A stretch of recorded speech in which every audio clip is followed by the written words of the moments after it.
Hi everybody!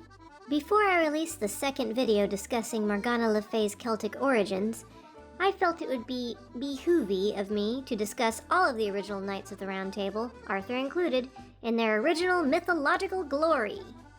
See, nowadays when we think of Arthur, we imagine an illustrious Christian king surrounded by chivalrous knights who rule over a mythical utopian kingdom that may in fact have some historical bearing, but is ultimately brought down through vice and betrayal as viewed through a Judeo-Christian lens. But in reality, everything written down from Nennius's Historia Brittonum in the 9th century all the way to the Romances were based loosely off of very old pagan beliefs in the British Isles, combined with a spackling of actual historical events just to keep you on your toes. And ever since the ambitious attempt at historizing and or Christianizing Arthur and his knights, there are more stories written, fanfics if you will, that copy after those who wrote before them. And so on, and so on, and so on, up until the modern day where everyone is just completely confused about what the hell is even going on with Arthurian literature. I bet y'all didn't even know that Guinevere sweats to the 80s. So was Arthur a real dude, or at least based off of one? Did he fight the Romans, or was it the Anglo-Saxons, or maybe both? If so, is he like 500 years old or what? Where does Arthurian canon even start? Does a canon even exist, or is it all fanon? And if that's the case, why has there been no official Lancelot Arthur /fic? Well everybody, I'm here to help answer this great riddle. That was actually solved like centuries ago. In fact, I'm getting most of my information from this 100-year-old book that I found at a random bookstore for $4. But anyways, I'm here to help clear up the confusion. And now, let's learn the true story about the Lord Arthur and his gods of the Round Fable.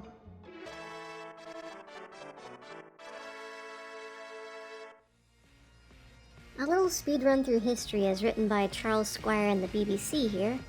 The British Isles have been a smorgasbord of cultural, let's just say integration since the BCEs.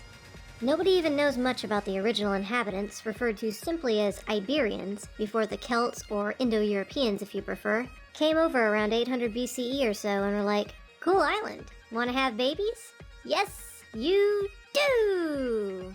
And so that happened. And before you all start on me, yes, I know Celt is more of a linguistic and cultural reference, but I'm not saying Indo-European over and over again, and yes, I know there's no set belief or social system among all of the Indo-Europeans. Some were farming societies, some were warring tribes, some just really liked porking locals wherever they were, and some liked having a culture revolving around wearing ridiculously small hats and sacrificing babies to Crom Cruig. There was a lot of diversity among the Celts, but I'm focusing on the British Isles here for the purposes of this video. Thanks, and let's move on. Anyways, it's purported that there was an integration of beliefs between the Iberians and the Celts. Eventually in the 1st century CE, Rome came in and laid the smackdown on the mainland. And generally, when the Romans dominated an area, they were pretty chill about people still maintaining knowledge of their pantheon. And while that was the case in Britain as well, they were definitely against the worship of their native gods. And they just didn't like the Druids. Didn't like, I don't know, the way their moms dressed them or something. So they killed the out of them, and destroyed their ancient groves, sacred altars, and those tacky robes, thus saving us from the evil, bloodthirsty cult. Not like Rome, they were always above board. You hear that, pagans? You can't! Canceling has always sucked, but it was a lot more brutal back in the day. And it didn't end there. Christianity has always had a fun track record of tolerance towards other religions. And while the Christians themselves didn't join the pagan murder train, yet, their religion wasn't exactly well received at first. Something about demanding blind tribute to their deity and the renouncement of all others, or you'll burn in hell! It just wasn't the most effective marketing strategy. Then when Rome pulled out in 410 CE due to some infrastructure issues, the island was waylaid this time by pagan invaders, and that just didn't help things. Poor little guys. Eradicating a native religion is a lot of work, and it's just so thankless. But, much like that horny guy who somehow always winds up where you are and won't take the hint, Jason, they just kept trying new tactics until around the late Middle Ages when they realized, I got it! Let's just rewrite their history. We'll demote the gods and just make them regular jagoffs. We'll also appropriate a few of them, maybe make some of them our saints, and we'll invent stories about some of the greatest heroes converting and then trying to convert others.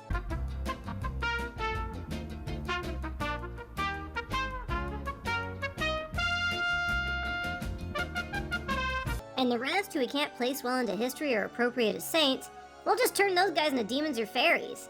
This'll be a blast! Double chance! Noah begat Japheth, who begat Magog, who begat the Malaysians. Humans, basically. The Tuatha De Danann, the Firbolg, the Fomorians, Iberians, Goths, Teutons, etc. Then the monks added birth and death dates and burial sites. Apparently the Dagda, god of the earth, bearer of the Undri, and holder of the harp that could control the seasons, was a human king at some point. Who knew? So basically, Yhimmerism was really popular in the late Middle Ages, and yes, there's even a Joffrey of Monmouth-like founding of Ireland story, and is just as great.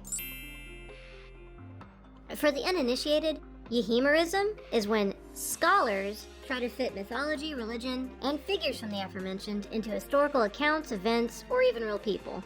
For example, Joffrey of Monmouth took Lear, god of the sea, father of Manannán mac Lir, one of the greatest of the heroic Irish gods, and turned him into Lear of Britain, just a human founder of Leicester and basically an abusive father. Later on, Shakespeare takes Joffrey's rendition and turns him into King Lear. Ludla Errant, a heroic Welsh god who, like Nuada Argetlov, had a badass silver prosthetic, becomes King Lud, founder of London. And Urien, a king of the underworld, possibly analogous to Bran, becomes King Uriens. I could go on, but you get the point. Britain was hit the hardest by all this nonsense, but Ireland, Wales, and Scotland managed to hold on to their beliefs and traditions longer because Rome wasn't able to ramrod them as early on due to the benefits of geography. And giving no Fs. The Scottish will you up. And due to that fact, we can thankfully learn a little about the British gods through the old poems and stories from those areas that were written down in the Middle Ages by Christian monks. But there are a lot of similarities in their pantheons, and the Irish and Welsh chronicles also make references to the British gods on occasion, like in the Mabinogi, for example. And it wasn't just the gods themselves who were being appropriated for story time. Even themes and symbolism from the old pagan beliefs were ripped off, like the Holy Grail being based off of the magic cauldron of inspiration from the underworld, or Sir Bertilac, the Green Knight, being based off of the Green Man. In fact, the entire tale of Sir Gawain and the Green Knight is inadvertently an allegory to the death and rebirth of the sun. Also, water. Water is the medium used to travel from this world to the underworld, and sometimes the other world. In ancient times, weapons and offerings were chucked into bodies of water for the gods and nature spirits. A lot of this is seen in the romances, like Arthur receiving Excalibur from the Lady of the Lake, and later returning it to a body of water, Lancelot being raised in a hidden underwater world, hence the name Lancelot du Lac. Water was kind of a big deal to the British Celts. Water tribe. And now the moment you've all been waiting for. Let's take a look at our favorite Knights of the Round Table. Asgard! Enough, you piece of shit.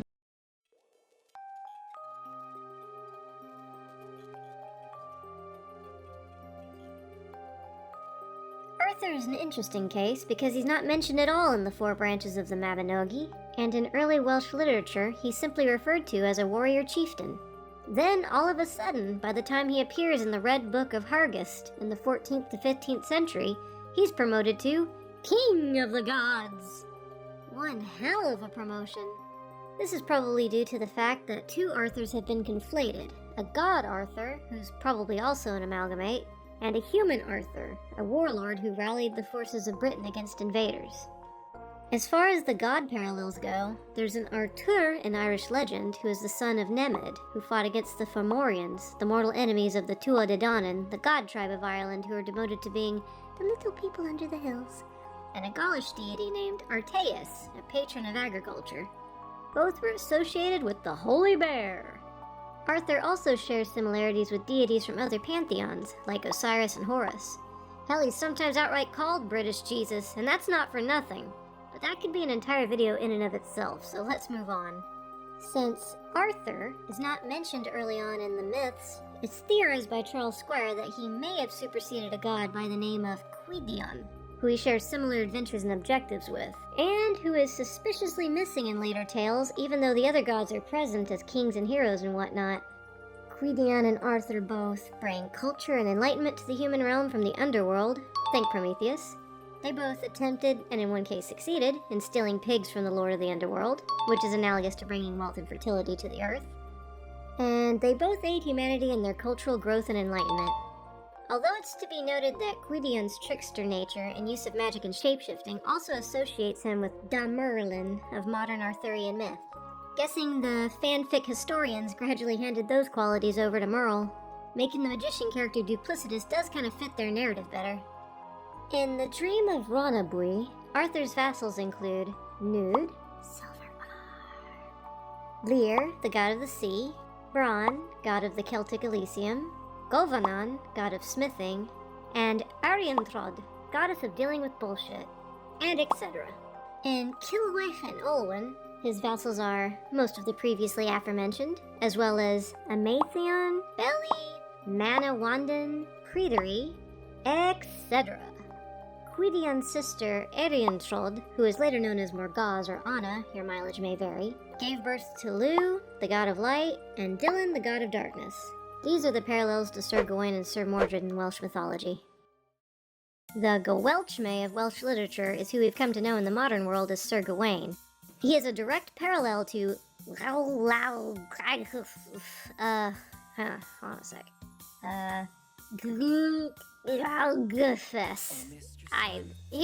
It's this. A god of the sun, who is the equivalent of the Irish solar god Lugh. That's a lot easier to say. Gwelchme's powers increase from the morning, peaking at noontime, and then gradually decreasing as the day comes to an end. Solar worship and symbolism are fairly common themes in Celtic lore. Later on, as Gwelchme became Christianized, his story changed from being a solar deity to a man who was at his peak of power at noon because that was the time of his baptism. While Lugh, we'll go with Lugh, was the twin of light, Dylan was the twin of darkness. In Celtic tales, there are many allegorical stories about light overcoming dark, such as the Tuatha De Danann battling the Fomorians, or Gwarthur fighting Gwyn over, we'll just call her Cordelia, which was a Celtic Persephone tale that eventually becomes the tale of Arthur versus Medrawt for Guinevere. Yes, at one point Mordred wanted to hit that.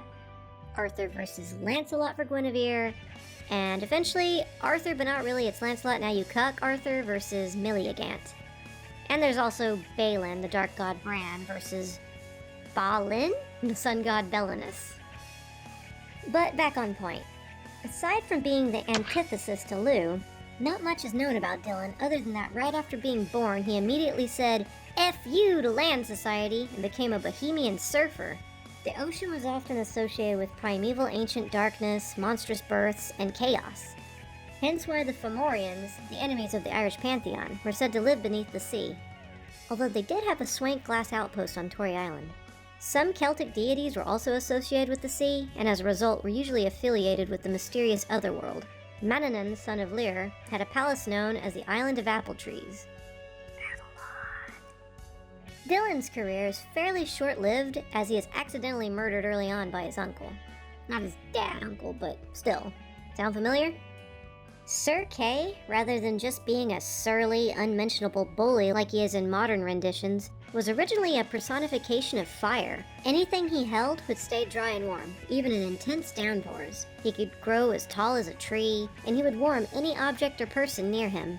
So he was really handy to go camping with. Or cuddles.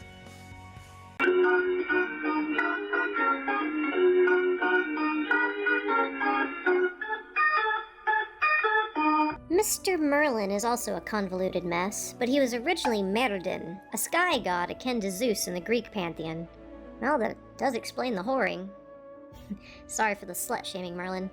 I know you like it though, you dirty little... Much as he is with King Arthur in the romances, he was as Math to Gwydion in the Mabinogi.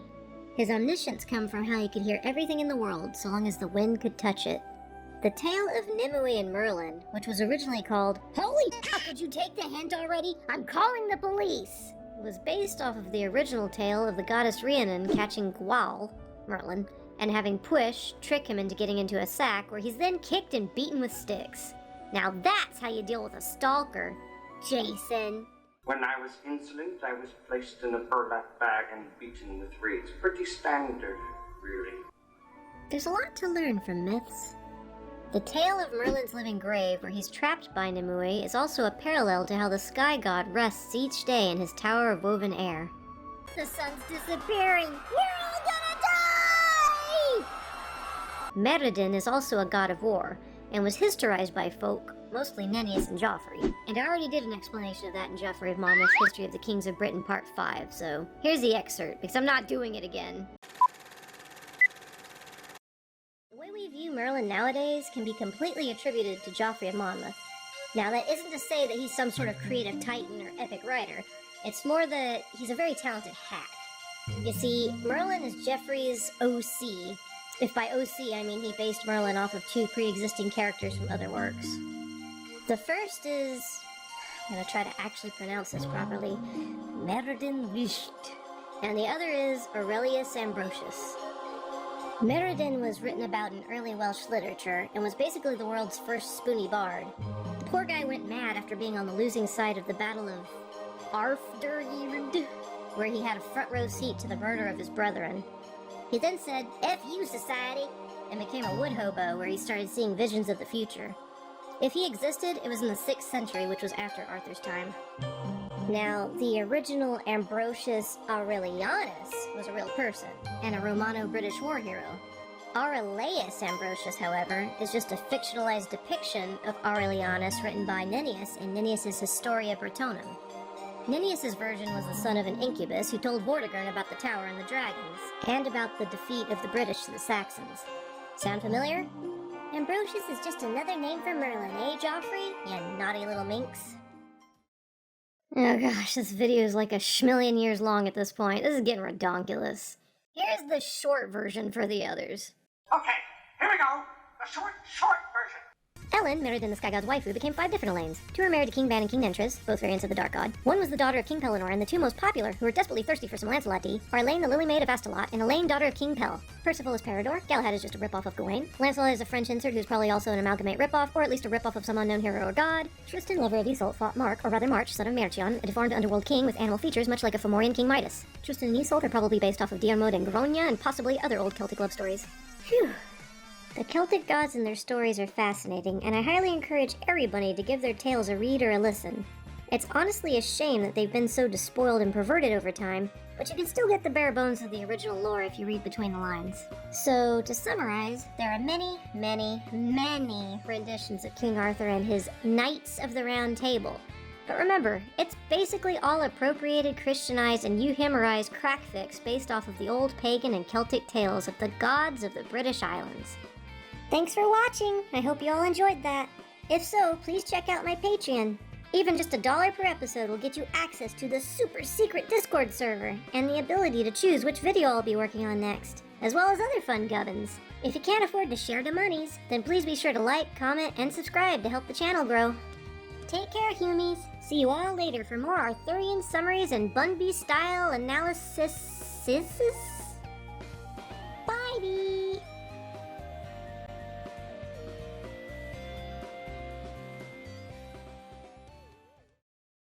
Time for a game of disappearing bears.